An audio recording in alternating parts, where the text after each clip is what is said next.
Thank you, Mr. Speaker Say. Mr. Speaker Say, Honourable Prime Minister, Honourable Leader of the Opposition, Honourable Cabinet Ministers, Honourable Members of Parliament. Mr. Speaker Say, let me start by saying that opposition is in shock and can't digest the assistance announced last night by the Honourable Minister of Economy for the poor of this country, and in particular Honourable Prasad. And not only that, Mr. Speaker Say, they already see themselves in opposition come next election. Because the presentation by the Honourable Leader of the Opposition this morning, I haven't heard or seen such a poor response to a budget any time in this Parliament. The Honourable Leader of the Opposition was just here and there. Mr. Speaker said, I just want to clarify the matter that was raised by Honourable Prasad on the informal settlement, the development of informal settlements. There is almost 40 development leases with government. Those leases have been given to government in consultation with the Matangalis, respective Matangalis. And the respective Matangalis have been paid the required premium. So the developer will be government. There can be a private contractor to develop that subdivision, but not a private developer. So the development lease stays with government. Mr. Speaker said, I rise to support this practical and well-thought revised budget presented by the Honourable Minister of Economy that provides balance to recover and grow Fiji for all Fijians. This is a budget that is timely and will provide the platform for Fiji to enter a new phase of its economic recovery during the ongoing pandemic crisis. And the world is taking further hits from the ongoing crisis in Ukraine. This is not a what-if budget, but a sustainable budget that addresses what is in the new normal that we now live in, Mr. Speaker. As in our previous budgets, this is a people's budget that will enable every Fijian to prosper in life with assistance from the Fiji First Government. Mr. Speaker, it is important that this revised budget is seen and heard for what it is, to provide for the people of Fiji. The government is mandated to provide for and deliver to the people of Fiji. I can already hear the critics and, of course, the opposition already to deliver judgment on this revised budget. Mr. Speaker said they can do all the judgment and big talk they want. At the end of the day, this budget, this revised budget, delivers to and for the people of Fiji. And that is what the Fiji First Government does and does best. It delivers to the people of Fiji so they can have jobs, build livelihoods, and have a future to look forward to. And we, as the Fiji First Government, have sustained the delivery of jobs and a secure future for all during the most testing of period for the modern world. From the first day, when the first case of COVID-19 hit Fiji, Fiji First Government acted in a proactive manner under the visionary leadership of the Honourable Prime Minister to protect Fijians' lives and well-being. Mr. Speaker said, we enter the third year of the pandemic, the confident country that has now opened its borders. Mr. Speaker said, let me say that no other leader and no other government could have led Fiji through this pandemic. That is a fact. Mr. Speaker said, this confidence is reflected in our high vaccination rates and the continued excellence of our frontline workers and the Ministry of Health and all cross-sectoral ministries in minimizing the impact of the pandemic. This is not an easy task, nor did we, the Fiji First government, think it was. But we tackled it with confidence and faith, Mr. Speaker said, in the resilience and strength of the Fijian people. Mr. Speaker said, and the rewards are coming and will continue to come under the Fiji First government, as underlined by the range of immediate measures from VAT removal to a new minimum wage for all Fijians. These are practical measures, Mr. Speaker said, that address the needs of all Fijians. This revised budget offers hope, a path forward with immediate measures to provide relief from the effects of global issues, such as the pandemic and Ukraine crisis. Mr. Speaker said, this is not the time to make empty promises or empty statements. I'm sure that we will have plenty of this emptiness coming in the remarks from the opposition. After all, they are the masters of making a lot of noise from their empty pots. And as we all know, empty pots can only make a lot of noise. But it does not offer food on the table, or a job, or a future to look forward to fill it up. I can already hear the empty pots in the opposition, Mr. Speaker said, from the noise that they have already making. Mr. Speaker said, this timely and practical budget that provides immediate relief for all Fijians. Mr. Speaker said, allow me to make some important remarks relating to the national minimum wage. Mr. Speaker said, the national minimum wage of $2 per hour was implemented on 1st March 2014 by the Fiji First government and later reviewed and implemented in 2015 within a span of 1.5 years. And the new wage rate of $2.32 came into force from 1st July 2015, which also included the review of the 10 sectoral-based minimum wages. Mr. Speaker said the national minimum wage and the 10 sectoral-based minimum wages was again reviewed in 2017 through a nationwide survey with the assistance of an international consultant, Dr. Pata. And the current $2.68 per hour of work was implemented on 30th September 2017. Mr. Speaker said, my ministry continued to work on this with the consultant in 2018 and 2019. A nationwide survey was conducted for the formal and informal sectors in 2019. Mr. Speaker said, however, the report was not presented in 2020 and 2021 due to the COVID-19 pandemic. And I'm so surprised that from this morning, the opposition have been saying, why now? Why now? What we went through in 2020 and 2021. Mr. Speaker said, this national minimum wage is a step in the right direction to ensure that both workers and the employers' interests are taken into consideration to have a balanced approach.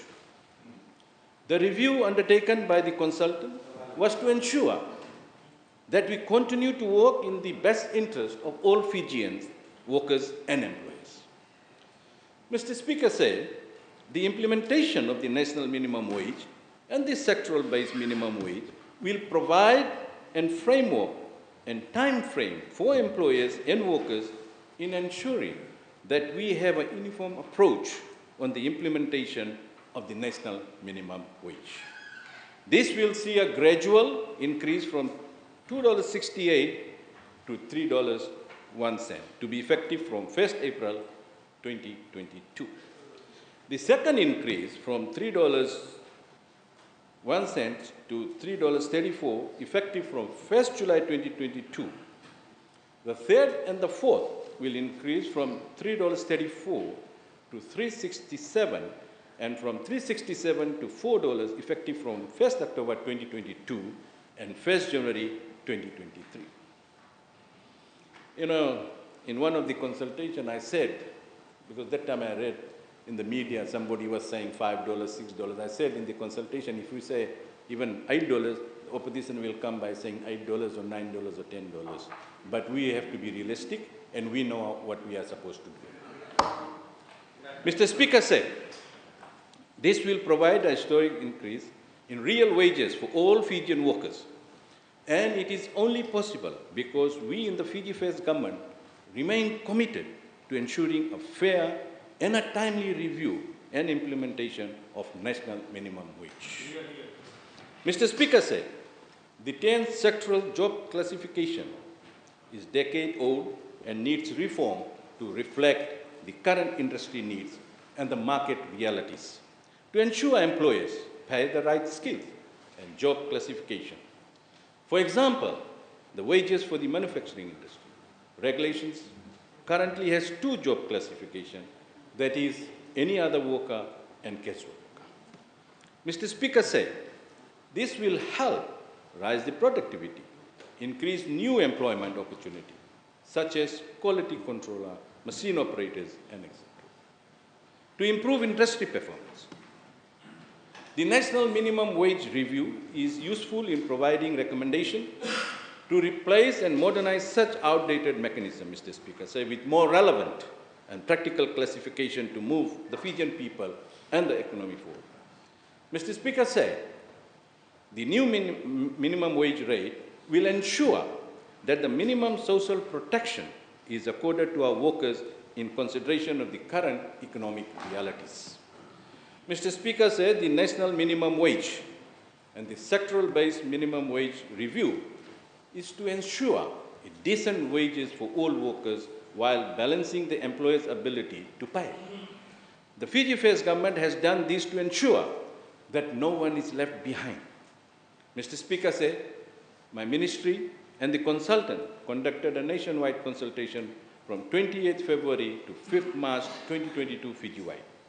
As part of the process, we received submissions from the employers, workers, and individuals giving their views on the national minimum wage and sectoral-based minimum wage. And I thank them all for their effort and support. However, Mr. Speaker, I wish to express my gross disappointment towards the Fiji Trade Union Congress and the political parties for their failure to attend any of the 11 consultations, nor did they provide any written submission on behalf of their workers who claim that they represent. Mr. Speaker said, it is unthinkable that these union officials choose not to represent the workers who pay their wages and foot the bills for their fancy office, air-conditioned four-wheel drive, and international travels where they are always first in line. Mr. Speaker said, the workers of Fiji need to take these unionists to task for non-representation of their interests in this important forum. They need to ask their leaders, what are they getting paid for if they cannot turn up for these consultations, and why they were unable to make written submissions. Mr. Speaker said, 23 out of the 27 Europe members, which equals to 85%, attended the meeting, with 4 FTUC members being a no-show despite being formally invited to the meeting as members of Europe. Once again, raising the issues on whose interests are they representing, Mr. Speaker said, definitely not that of the Fijian workers. Mr. Speaker said, a process that the unions and their officials choose not to be part of for political reasons, rather than as representatives of Fijian workers. Mr. Speaker, in this context of a new minimum wage and additional budget measures such as the removal of 21 items from VAT, the proposal to amend the Employment Relations Act 2007 through the revised budget Amendment Bill 15 of 2022 will provide a balancing act. Suspending the family care and paternity leave will lead to increasing workplace productivity. This is a practical way of assisting employers to cope up with the effect of COVID-19 pandemic, Mr. Speaker, which is likely to be felt over the next 2 years at least. Mr. Speaker, the 200% tax deduction for the next 3 years will be applied to those employers who will be paying maternity leave for their staff. This will ensure that our female workers are given the best assistance needed during this period. There is a point of order. I just wanted to correct the Honourable Minister. He said no political parties made submission. Prem Singh, former Member of Parliament, he represented NFP, made a submission, and it was reported as an NFP submission to the consultation. So get your facts right. Thank you. I don't have to get my facts right. What I said, political parties. I never said NFP. So you should get your facts right. Thank you. Make an exception there. Make an exception. Jump order. Mr. Speaker, the generous assistance of 100,000 marketing grant for the next 3 years provided to the Textile, Clothing and Footwear Council will see more job creation of the industry and will result in raising exports as well.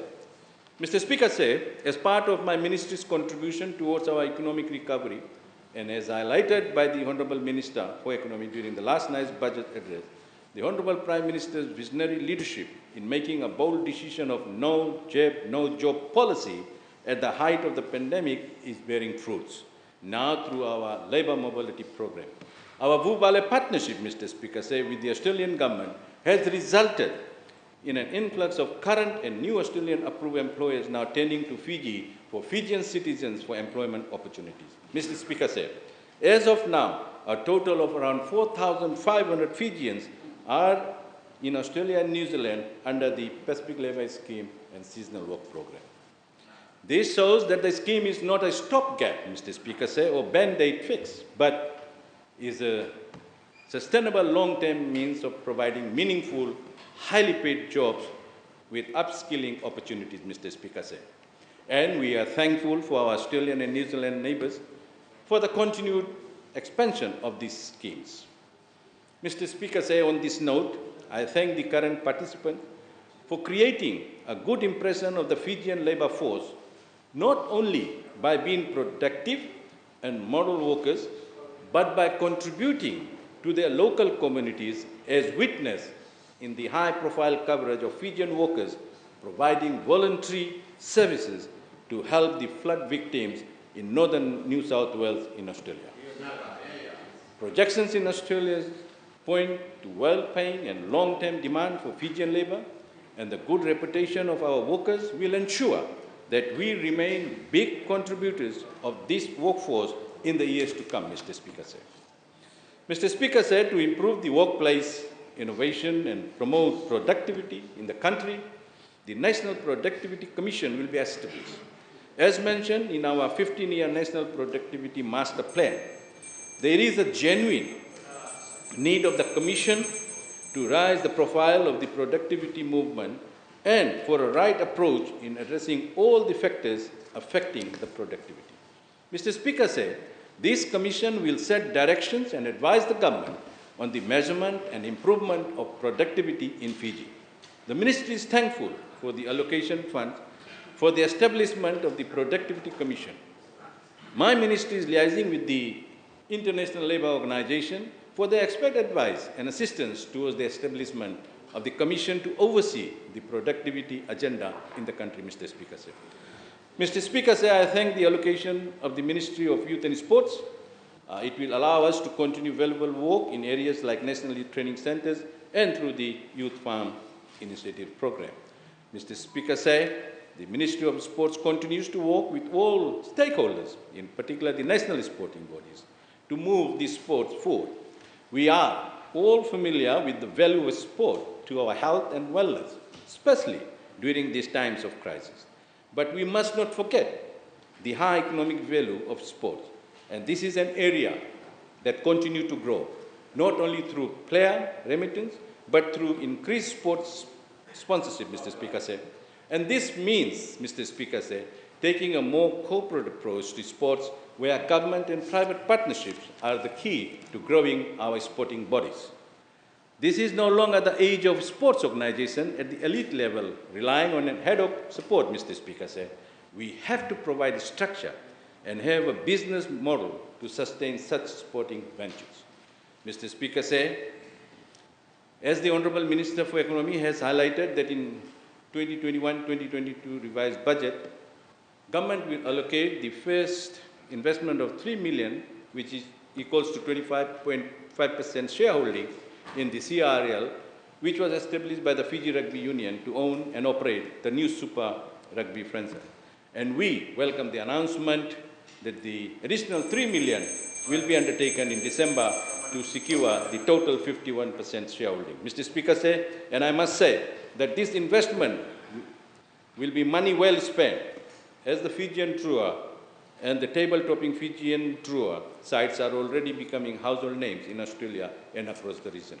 Mr. Speaker said, I must compliment the Fijian tour for their impressive performance in leading the Super Rugby women's competition, for they are inspiring the next generation of women. Mr. Speaker said, on this sporting note, I once again thank the Honourable Minister for Economy for his important revised budget that delivers big time for all Fijians by providing the immediate relief for their day-to-day lives and for delivering a sustainable pathway for our continued economic growth for all as a nation. I thank you, Mr. Speaker, and I reiterate my support for this revised budget. Vinaka, and God bless you.